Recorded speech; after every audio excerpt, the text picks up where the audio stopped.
And we are back. Welcome to the 2 Cents Podcast. This is Brandon. And we back one more again for y'all. We got a very special episode. We got some guests today, and we have some female guests. So a little bit of testosterone and estrogen going to be fusing today. You guys want to introduce yourselves? Oh, ladies. Hi, everyone. I'm Shamira Johnson. Yeah, you want I'm at Rachel Lewis. Currently have a BSW, and I work in the field of social work. Yeah. Shanir, you want to give everybody a little quick rundown? You know, whatever you want to disclose. Yeah. Shanir, you there? I'm sorry. It's just like this extra echo, so it's like process in the middle of can I touch one more time? I'm sorry. Yeah, so you just want to get the people, tell them a little bit about yourself, whatever you want to disclose. Oh, I'm sorry. I'm currently an adoption supervisor, and I'm also currently in my last year of my master's in social work at White University. Cool. So, just for the listeners, I had the pleasure of knowing these two young ladies for the past 3 years and working with them. So it was kind of only right to have them on and discuss some of these topics with us. So we'll just move in and we'll go to our first topic, which is child support. And basically, I'll let you start first, Armand. But child support in this country, socially, is it productive? Is it non-productive? What changes should be made and how it affects our community? Well, I only got an opinion because I don't have any children, but from what I see outside looking in, I think child support should only apply to people that's married. Like if you're not married, I don't think the government should be in your business. The government shouldn't be talking to you because you're not even married. That's why the gay people were so aggressive about being allowed to be married, so the government can, show them some respect. But I think child support thing is horrendous right now from the perspective of my friends that take care of their children. But you got the government telling you when you can see them, when you can't, how much money you got to give to the girl. So I think that a little bit too much government intrusion for them not to be in your family. We like family, we love family, we adore family. So I think two adults should iron that out. And I know y'all probably disagree because y'all in social work that they not mature enough to iron that out. But hey, I think if the government said like, yo, we not getting involved in none of that family stuff unless you married, I think more people will get married because they gonna know like they can't do anything. Maybe I'm wrong, but I'm not sure. Right. All right, I'll let you take a stab at that one. Right. I kind of agree. I get your point and where you're coming from, but a lot of people, a lot of men these days feel as though they don't have to do their responsibility anymore. So sometimes it has to take the government to force people to actually even give their child $1. Because this father out here will have children and feel like they're not responsible for them, they don't have to take care of them. And when a woman bears a child, they need for this all the child rest of their life, not until they're 18 and that's it. For the rest of their life, they're supposed to have to be there for them financially. So too many times that I'm spending $1 on my child when the dad does not do anything at all. So to me, it took the government to come in. Stipulations is different. It should be more. You should have to show receipts. You should have to show certain things what you're doing with the money. Because a lot of moms are taking the money and using it for their personal selves and not using it for their child. Even if the mother took care of her kid, if that money won't go in her pocket, that's fine. For bills, that's fine. But not when the parents are using it. It depends on what you're using the money for. I feel like if you give receipts to it and show that you're paying for your children, then it's fine. Mm-hmm. That's how I have a child, but I don't do child support. Me and my son's father, we have the agreement of, listen, when I need something, you got it. And I think a lot of women will take that. But when men have the agreement at first, and then they don't do nothing for their children, that's why most women have their back against the wall and they go to the government and say, look, he's not doing nothing for this child. We had a child together. And not every woman who had a baby by somebody chose to be single.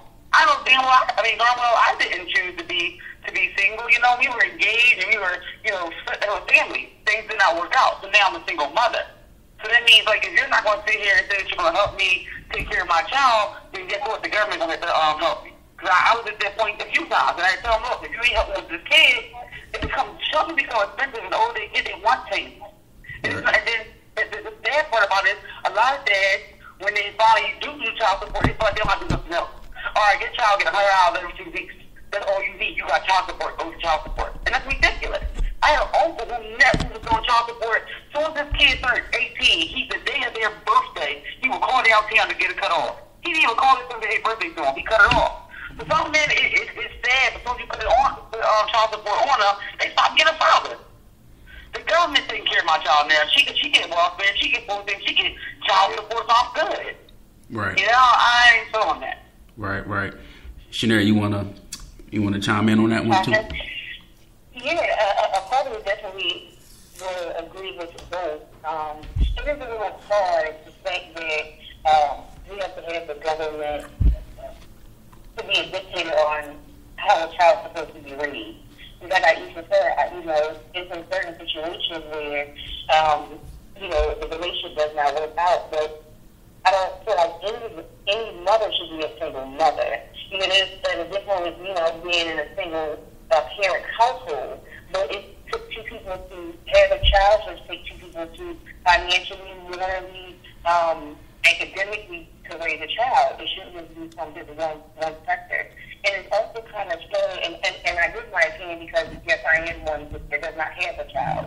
But I also, we work with kids in the system so much, and it becomes just a bare minimum. No child deserves just a bare minimum, not financially nor in a binding manner. And I feel like, sometimes it's overall, I feel like some men struggle with providing and finding. While us as women, we are gifted with the nurture soul biologically, but we're also wearing so many hats that it becomes hard to sometimes just take off one. So, not only do she has to be mother and father, it's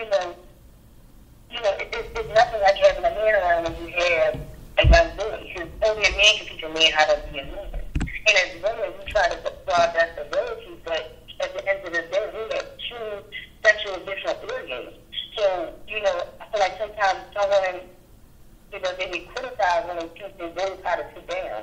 But we're not no expert with going to the bathroom with, sexual cues that a man has versus a woman has. So then we get criticized for raising our boys too feminine wise. But it's about, having child support financially, but where did the financial cut out a person dominant with a child? Right. It's equivalent to traumatizing a child. You can't just be there and then all of a sudden you magically disappear.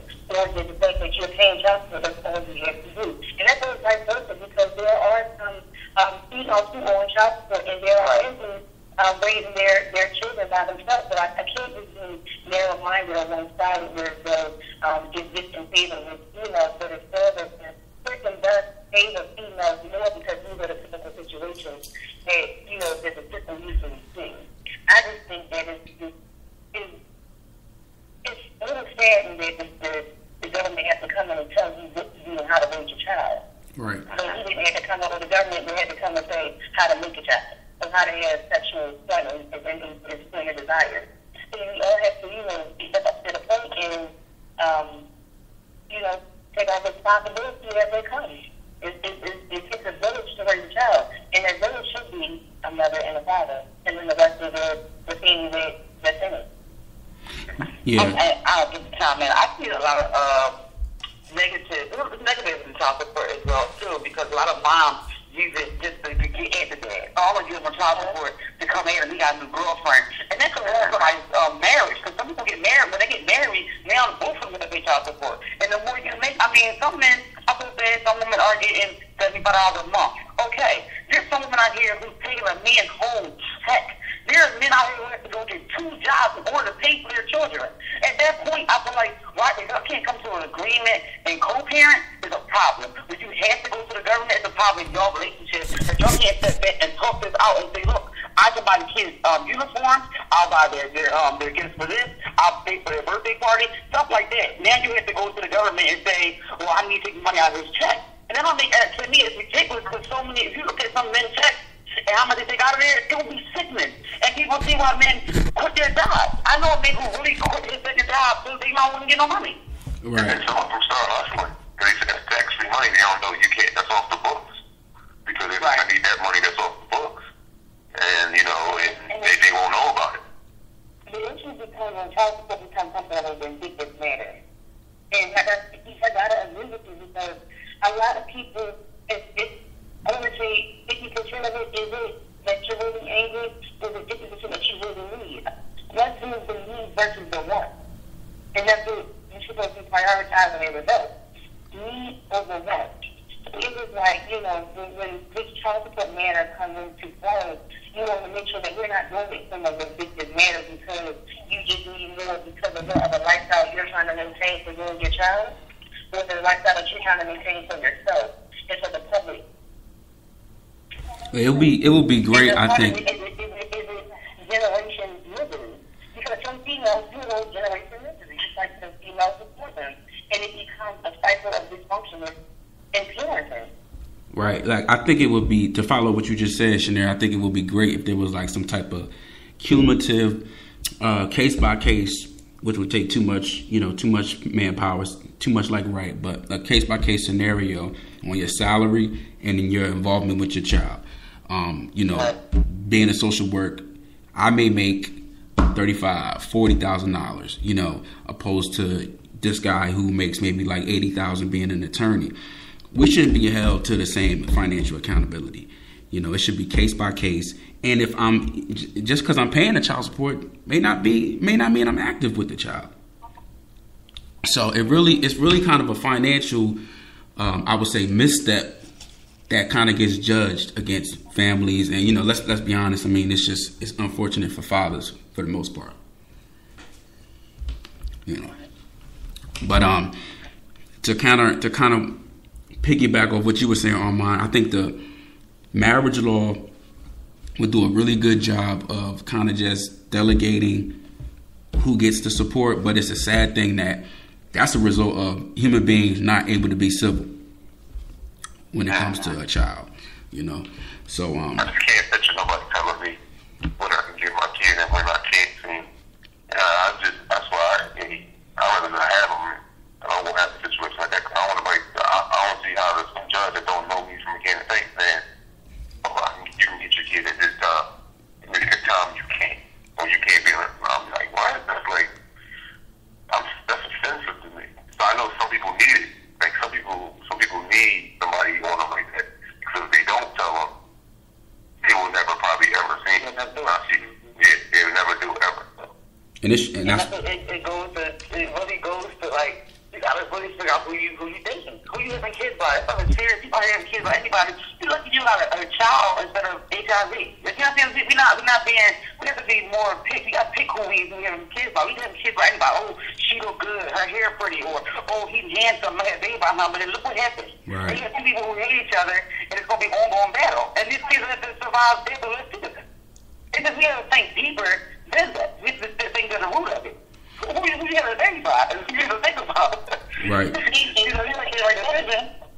is so right because you never know how can you want to build a family with someone who's not family oriented.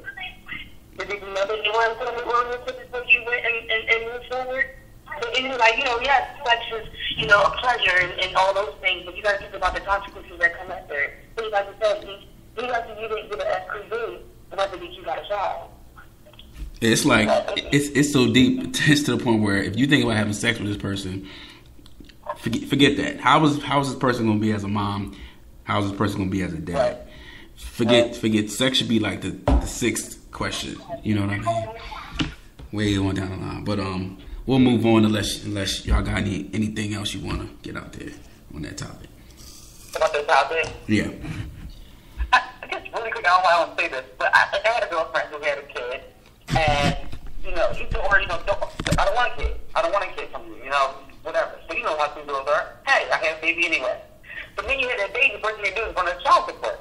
So now this man is forced by law to take care of a child he asks about to have. I'm not saying I'm for abortion. I'm not saying I'm for anything like that. But I'm saying sometimes women have that choice to not have their